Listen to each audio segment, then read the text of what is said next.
Okay, yeah, I can't talk. Hello guys, and welcome to the Tuesday edition of Witchcrafting, and I am your host, Blue August. Today I'm going to show you a traveling spell kit.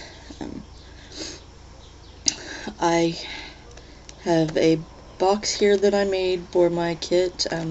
It is made from just an everyday kitchen match box. You see kitchen matches that you can find in your grocery store. So, there you go. They want to peek out. But you don't have to use, just Matchbox. I use what I have on hand because I'm one who likes to recycle, repurpose, and reuse and make things you wouldn't think into art. You can use a box. This is one that I got a Christmas gift in. As you can see, you can use any kind of box to make these spell kits in. I actually have some here that are, I have 3 different sizes here. As you can see, the difference in the sizes. Whatever you have on hand is what you can use to make this traveling spell kit. This is just mine. These other ones, if you don't want to go out and buy matches, which I'm sure as pagans and witches we usually have some kind of form of light. Well, not light, yeah, light. Some form of ways to light candles and incense and things. So, but like I said, if you don't want to go out and get or buy a Matchbox, you can go on the internet and download a Matchbox template. All you have to do is Google it, and several different sizes will come up. But anyway, let's begin. As I said, mine is an ordered Matchbox, and I've decorated it kind of Halloween-like because, for a couple reasons. Because that's the kind of stuff that I like, and that's my genre of,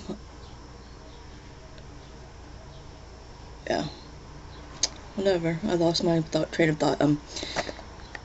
I kind of tend to go towards Gothic and Victorian type things, so that's in a sense the way I decorated it.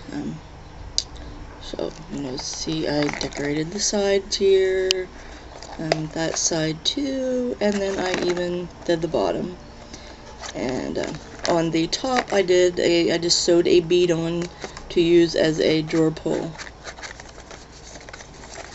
And now I can't even get it out because it wants to slide the other way. So that's how we shall open it. Inside, I made shelves to put little compartments so I could put my items for the spell. And to do that, I used, if I can find it now, oh, here it is. I used what they call grunge board.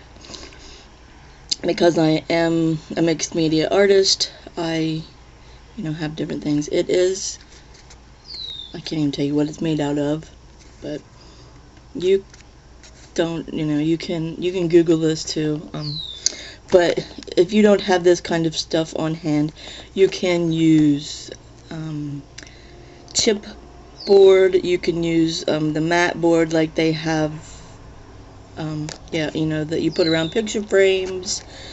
You can use heavy cardboard. You use what you have on hand. Don't go out and buy this stuff. Just use what you have on hand.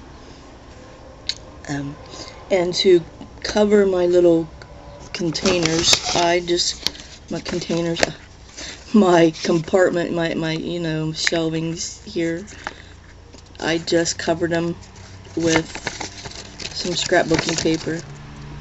Just glued it on, waited for them to dry, and then glued them in. You can use hot glue to glue them in. You can use just whatever kind of glue you have on hand. I had E6000, so that's what I used. I just took, you know, after this little piece, after you know, I had them covered, glued. Yeah, I know what I want to say. After I glued the scrapbook paper onto the grunge board and the grunge board glue dried, then I just glued them, you know, in place using E6000, and I took some ribbon, and you can't see it real well. I just took ribbon, and you can use rubber band. Ah, you're staring at my other stuff. You can, you know, I just took ribbon and tied it around there, wrapped it around a couple times. But you can use rubber bands, just whatever you have to anchor, if you use something other than hot glue. Because hot glue would immediately, you know, put it in place. But I somehow have misplaced my glue gun, and so I used E6000 because that's what I had on handy. So, but anyway, let me show you my spell kit. Mine is a protection kit. This was what I had that I could make up quickly to show you. So first we have, of course, yours does not have to be, you know, protection spell kit. You can do whatever spell that you want, you know. I have some sea salt in mine. I have some supermoon water. I charged some water out, and you know, during the supermoon the other night.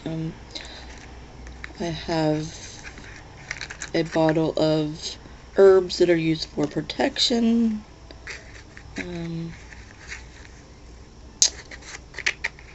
Then I have, you know, my pinnacle and some red thread to bind the herbs. Also made, yeah, I made my stones. I have a red tiger's eye. I don't know if you can see, there's the red. I have a brown tiger's eye and a blue tiger's eye. It looks kind of black, but it is blue. For me, tiger's eye represents protection. Then I have a little rune I made out of, I just had a branch that had fallen off a tree during a storm, so I had my husband cut them up into little like 1/4 inch pieces, and I drew the protection rune on it. And I made some little scrolls here. One is instructions for making holy water. One is the blessings that you would say over the holy water as you're mixing it. One is the prayer or chant, incantation, whatever you would say as you're using the holy water. For me, it would be used, since it's a traveling kit, you would mix the two together and then use it in place of using like salt around a protection circle. Because if you're staying at a hotel or you're staying at somebody else's house and you want to protect the area while you're sleeping, you don't want to just throw the sea salt around, because people are going to wonder, you know, if they are not, you know, pagan, witch, druid, whatever, they're going to wonder why the heck you had, or what you did, you know, while you were in their room, sleeping, when you've got salt all over the place. And then one is just a, yeah, a spell for the herbs. So there's 4 scrolls there, and you can see my compartments better now that the stuff is out.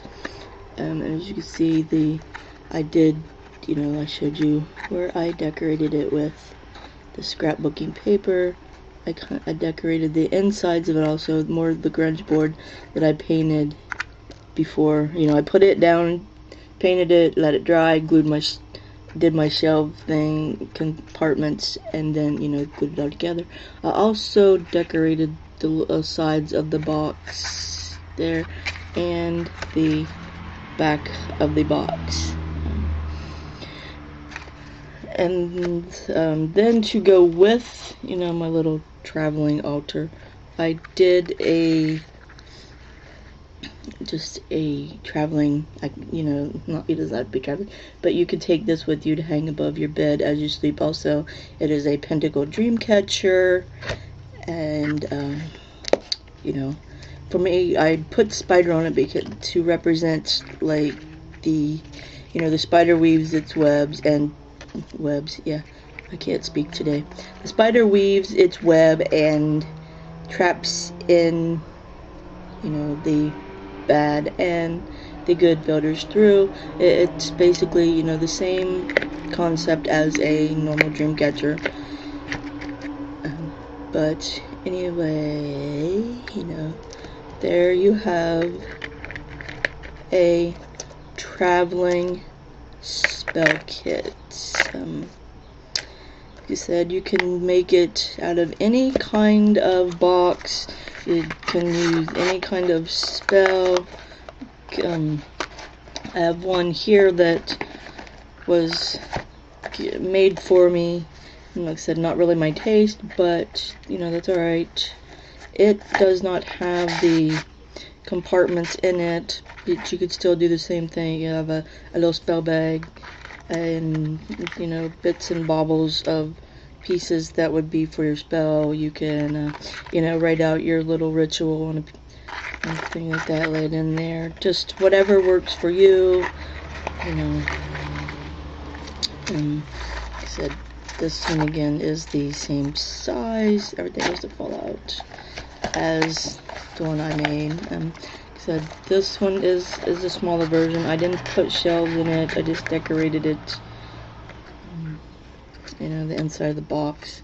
And you could make one to carry your spell kit in. You could make one to put an altar cloth in, and then, you know, still, even after you're done with them, you can set them around as decoration, and nobody would be any the wiser that there was actually a purpose to them. They might just assume that they're, you know, just decoration. So anyway, I hope you enjoyed this craft, and I thank you for watching. Have a blessed day.